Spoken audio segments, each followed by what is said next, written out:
Oke, baik, selamat malam Bapak, selamat malam teman-teman sekalian. Selamat bertemu kembali pada malam hari ini. Saya dan teman-teman sekalian sudah bertemu atau kita bertemu kembali dalam ruang virtual pada kesempatan ini. Di dalam mata kuliah sosiologi terapan kita dipertemukan kembali ya dengan satu judul buku yang berjudul tentang politik konflik siber atau soal masalah masalah politik di dalam media gitu kan. Kalau disederhanakan seperti itu. Oke, Bapak dan teman-teman sekalian serta pemirsa semuanya, sebelum saya melangkah lebih jauh, saya terlebih dahulu memperkenalkan diri di hadapan pemirsa dan di hadapan teman-teman sekalian. Nama saya Yasintus Elfadaman. Saya kelas A semester 7 jurusan sosiologi. Jadi saya ini mahasiswa sosiologi. Pada kesempatan ini kita dihadapkan pada satu tema baru dalam buku ke-9 dari mata kuliah sosiologi terapan.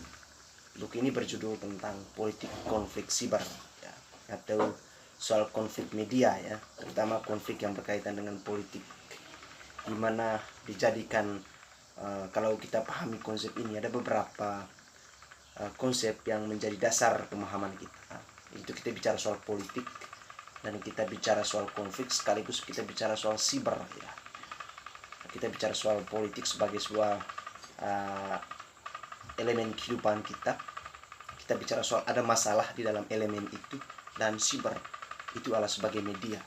Jadi sebetulnya kalau boleh disederhanakan, bicara tentang politik konflik siber ini bicara tentang sebuah fenomena konflik, sebuah persoalan yang menjadikan media itu sebagai mediasi, sebagai medium dalam menciptakan konteks konflik dalam ruang politik gitu ya.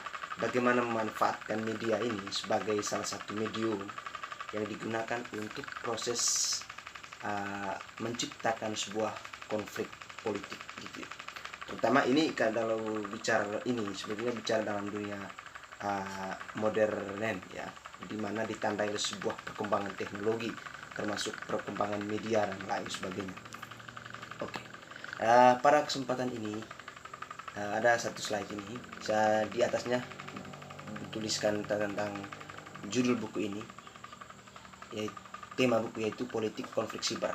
Di sini dituliskan di slide ini ada politics of cyber conflict, berfokus pada fenomena cyber konflik. Jadi bicara soal buku ini itu kan bicara soal cyber konflik ya, konflik media ya. Itu ya, dijadikan bagaimana media itu dijadikan sebagai sebuah ruang untuk menciptakan sebuah persoalan. Bisa jadi ya diciptakan sebagai sebuah ruang untuk menciptakan persoalan terutama dalam konteks politik ya.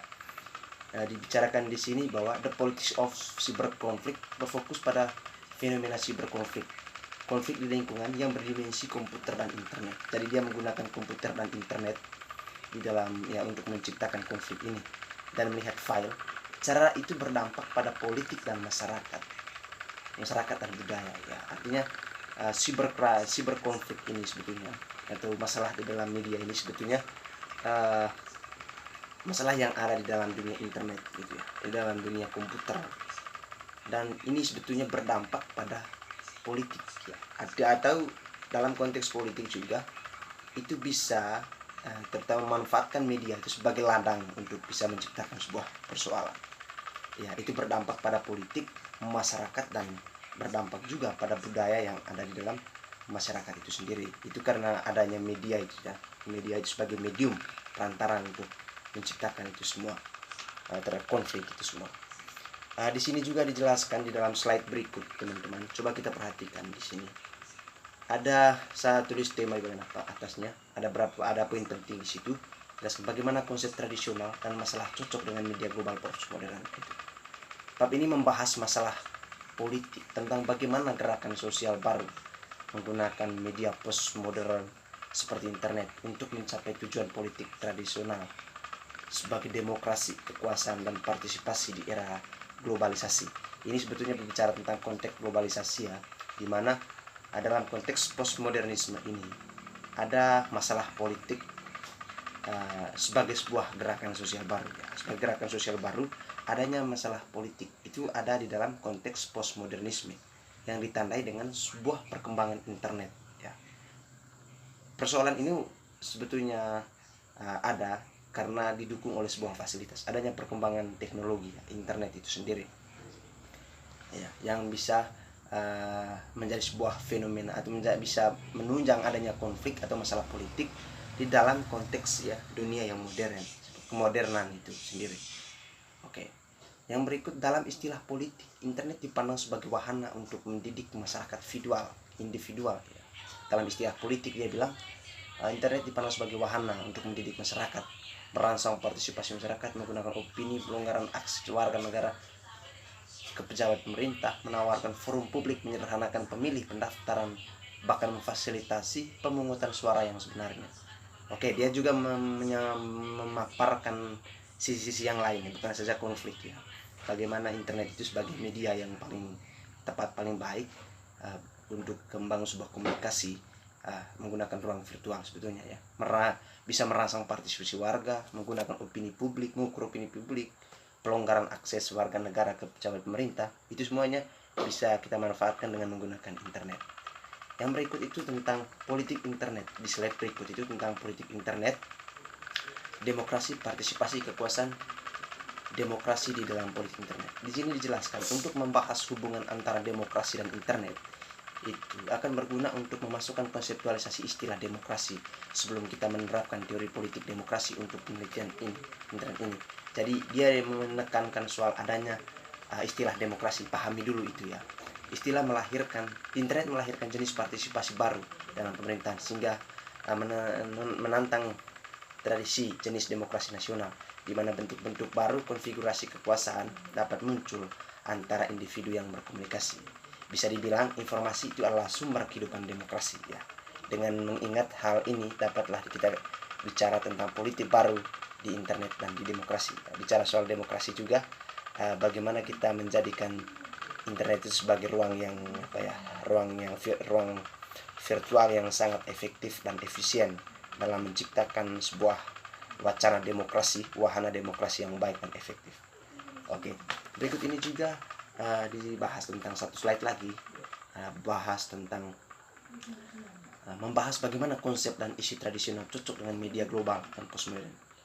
Ini sebetulnya kan telah melihat gerakan sosial awal dan penggunaan mereka atas internet, menjawab pertanyaan apakah internet meningkatkan demokrasi, menganalisis bagaimana masalah kekuasaan dan partisipasi hubungan dengan internet, diperiksa globalisasi koneksi internet, dan membahas sifat postmodern internet itu media itu sendiri. Itu dibicarakan soal apa ya, bagaimana ini melihat sebuah gerakan sosial awal. Itu adalah salah satu gerakan sosial dalam dunia internet. Menjawab pertanyaan apakah internet meningkatkan demokrasi, itu kehadiran internet itu kan memang menyediakan itu semua, termasuk meningkatkan demokrasi itu, termasuk juga merongrong demokrasi itu sendiri ya. Itu ya sebetulnya, malah internet itu memang wahana untuk bisa menimbulkan apa saja, tapi itu tadi tergantung bagaimana kita memanfaatkan internet itu atas dasar unsur apa ya. Kalau kita mau memperoleh suatu hal yang positif, pasti dia akan berdampak positif. Begitupun sebaliknya, kalau negatif, pasti dia akan berdampak negatif. Ya, ini berlaku untuk seluruh aspek kehidupan, bukan saja politik, tetapi aspek lain juga. Kemudian berbicara tentang satu slide lagi di sini, konteks demokrasi dan internet. Sambil mempertanyakan apakah internet meningkatkan demokrasi, hubungan diperiksa antara teori demokrasi David Hale dan perhatian penelitian pekerjaan internet. Oke. Disimpulkan bahwa ada dua tanggapan terhadap pertanyaan tentang demokrasi. Orang akan optimis yang menyatakan bahwa internet semakin meningkat skala dan kecepatan informasi, menjanjikan informasi yang tidak terbatas, menjanjikan demokrasi yang lebih baik. Benar, di samping di kalimat terakhir itu menjanjikan informasi yang lebih baik, menjanjikan demokrasi dan informasi yang lebih baik, meningkatkan skala dan kecepatan informasi. Semuanya itu hanya bisa diperoleh dengan kita memanfaatkan sebuah internet itu sendiri. Itu kalau kita bicara soal konteks demokrasi dan internet, bahwa memang ada korelasi, ada kesinambungan, ada hubungan dalam konteks postmodernisme. Kedua hal ini memang sesuatu yang sangat erat dan sulit untuk dipisahkan. Bahkan manusia saja tanpa internet merupakan bagaikan jiwa tanpa roh ya, raga yang tanpa jiwa. Mungkin itu saja yang ingin saya jelaskan pada kesempatan ini. Untuk teman-teman sekalian, saya menyampaikan ucapan terima kasih dan selamat malam.